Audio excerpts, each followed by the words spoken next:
Today I'm going to show you how to make these fabric Christmas trees. Hopefully you've all had a chance to try out the fabric pumpkins that I posted. It's a similar technique, just different size circles that we'll be using. Okay, so to get started with this craft, you're going to need different types of fabrics. I chose 3 red, 3 green, and then 3 that had like some white to it and had red and green in it. So hopefully you have some scraps. If you have to go to the fabric store to buy it, you really don't need more than a quarter yard of fabric to make a couple of these Christmas trees. Depending on how big you want them, obviously will depend on the size of the circles that you get. So I'm making 2 different sizes here, a small one and a larger one. And for that size, I started, my largest one is an 8-inch circle, and then I reduced it by 1/2 inch for each one. So I started with 8, went to 7.5, then 7, then 6.5, 6, 5, 4.5, 4, 3.5, 3, 2.5, and my smallest one is 2. So largest 8, smallest 2, and they go up by 1/2 inch in each one.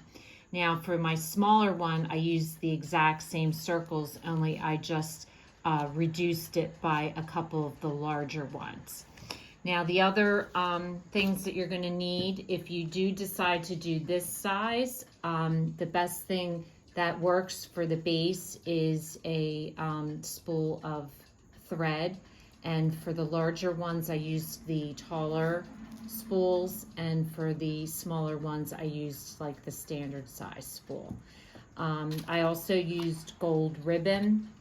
I like how the gold was in some of the patterns, and so I pulled that out for the ribbon that goes at the base and just tied it in a bow.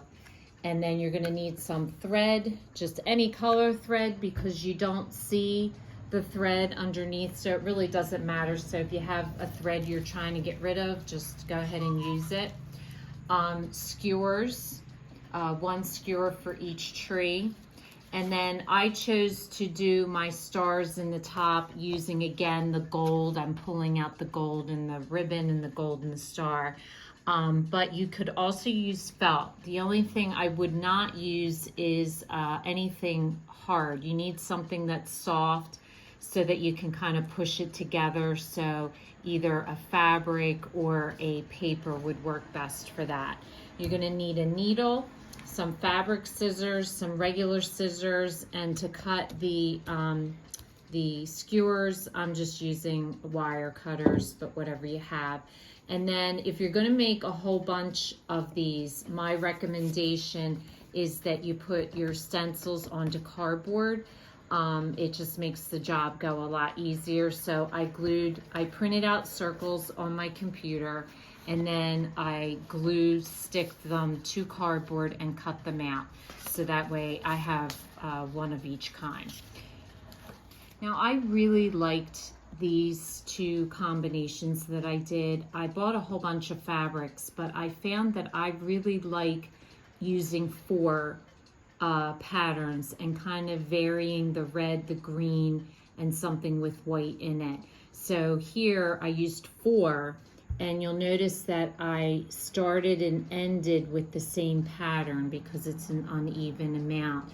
And I really, really liked how that came out. I did the same thing over here. Here I started and ended with the polka dots, and I used 4 patterns. So however you want to do it, you could do, each layer a different pattern, but I liked how that came out. So what you want to do is you want to lay your fabric out, and the easiest way I did it was I laid my fabric out one on top of each other, so I had 4 layers. And I just started with my smallest circle and I traced it, and then I would roll up the fabric, do my second one, trace it, roll up the fabric, do my third one, trace it, roll up the fabric, do my fourth one and trace it. Then I would put them all back down, and then I would start with my next, trace it, roll up the pattern, trace it, and do it that way. So that way I kept the sequence. So however you choose to keep track of that is up to you. But basically, once you're done, you will have all these circles like this. And so this is in order of how I'm going to do this. And this is the same pattern as I've already completed there. So your next step before you start stitching is you want to fold your circles in a quarter like this, and you want to take your fabric scissors and just barely nip the thread. And then you want to open it up and you want to fold it in the opposite direction like so, and barely cut it at the end so that you end up with a little tiny X, a little hole for your skewer to go through. You don't want it to be too big because you want it to be tight around the skewer. So depending on what you use, if you use something bigger than this, then you're going to want to cut your X bigger. But if you're using a skewer, just barely cut a hole. Some of these you can barely see, but it is an important step to do before you start stitching them up, because it's easier to get it right in the center when they're flat. So once you have your circles cut, your next step is going to be to just take some thread and a needle, and I like to double my thread up because you're going to be pulling this tight. So you want to make sure that your thread is sturdy enough to handle it. So I wouldn't do a single, I would do a double. So just double it up like so. And you want a pretty good amount of thread because you have to weave it through the whole circle. So I'm going to show you on the smallest one. So you're just going to make a knot. You're going to turn your fabric to the back side, and you're just going to weave the needle inside and out, pulling it through just at the edge of the circle until you get all the way around to the beginning. So once you get all the way around, then what you're going to do is you're just going to hold it in your hand and you're just going to pull it tight. And you're going to pull it until it all comes together, and then you just want to kind of squish it out so it lays flat. And then you're just going to take it at the end and just knot it. So now once you have them all done, they're going to look like this. I just stack them up right in order that they belong, and that's what they're going to look like. And so then you're just going to take the pointy end of your skewer, you're going to find the hole that you cut, and you're going to put it through the hole on the other side and just push it up the skewer. So you're going to do that for each one, stacking them up on top of each other. Now the next step is to make your stars. I always have cookie cutters, so I just used a cookie cutter, but if you don't have that, you can always print out a star shape. So you want two if you're using paper, or even if you're using felt, you want two, because you're going to be gluing them together and it's going to cover the top of the stick. So once you have this and you have your thread and your stars, you're ready to hot glue. And I just want to point out, if you don't want to, I really just like the look of this. I thought it was perfect. But if you'd rather, if you have some old spools that are left over, that you've used up, you could always wrap felt around the spool in brown and you would get the same look. So the next thing you want to do is just put your skewer through the top of your thread. I just poke a hole in it. And then what I'm going to do is I'm going to put hot glue on the stick and then shove it into the top of that hole.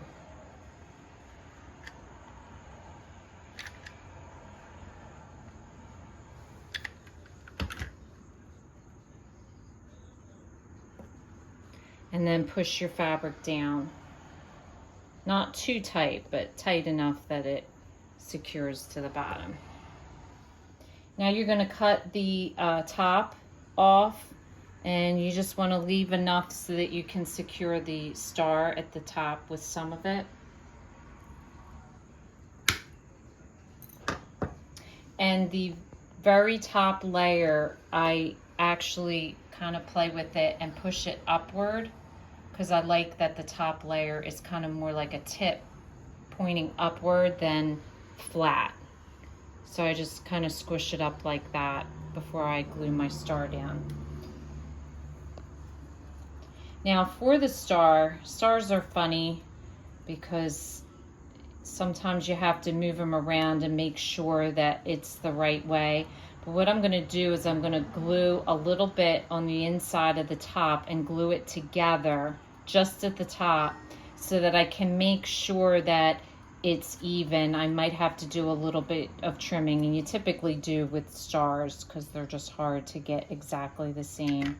So I'm just going to hot glue. I'm going to glue that together. And then, like, see here where it's showing, I just take my scissors and I'm just going to trim that up just a little bit so that the white doesn't show.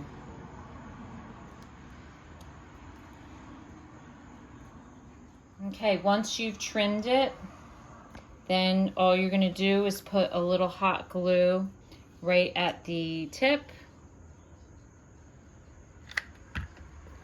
And then you're going to take your star, put it down over it, and then pinch it tightly closed so that it comes together.